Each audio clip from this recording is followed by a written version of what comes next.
जीव को ज्ञान होना चाहिए। जब जीव को ज्ञान हो जाता है तो वो ईश्वर की ओर खिंच जाता है, भोगों की ओर अहम जाता है, भोगों की ओर मनुष्य जाता है, उसका जीव पना जाता है, मनुष्य पना जाता है, मैं पना नहीं जाता। मैं क्या है? मैं ही तो ब्रह्म है। भगवान को मिलने में देर नहीं लगेगी, बिल्कुल देर नहीं लगने वाली है।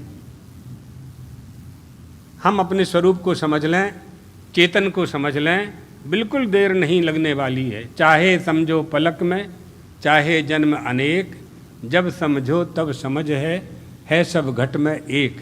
घट माने मनुष्य, जितने भी मनुष्य हैं सब में एक है। कुंभकार ने जितने घड़े बनाए हैं, आकाश सब में भरा हुआ है, आकाश एक है।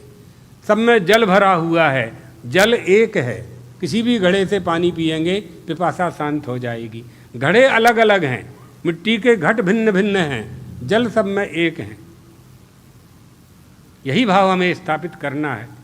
भगवान की प्राप्ति में बहुत देर नहीं लगती, ज्ञान की आवश्यकता है। फूल को मसलने में जितनी देर लगती है उतनी ही देर भगवान को प्राप्त करने में लगती है। आँख को झपकने में जितनी देर लगती है उतनी ही देर भगवान को प्राप्त करने में लगती है। प्राण के निकलने में जितनी देर लगती है उतनी ही देर भगवान को प्राप्त करने में होती है।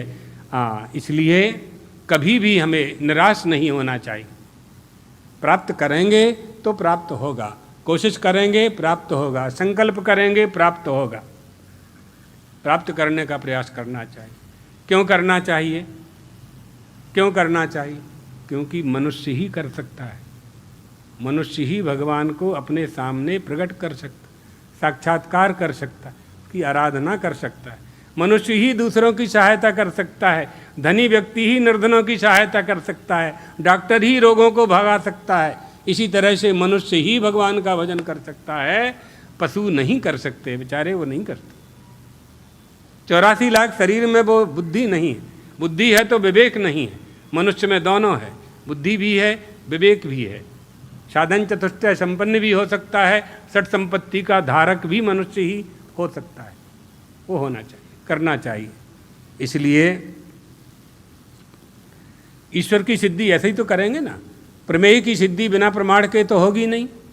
तो प्रमेय की सिद्धि के लिए प्रमाण चाहिए, तो ईश्वर की सिद्धि के लिए क्या चाहिए? ईश्वर कहाँ है, कहाँ मिलेगा? अरे तुम हो कि नहीं हो? तुम हो, तुम कौन हो पहले यही पता कर लो। तुम्हें अपना तो पता है नहीं, ईश्वर को खोजने चले हो तो कहाँ से मिलेगा? पहले खुद को मालूम कर लो कि तुम कौन हो।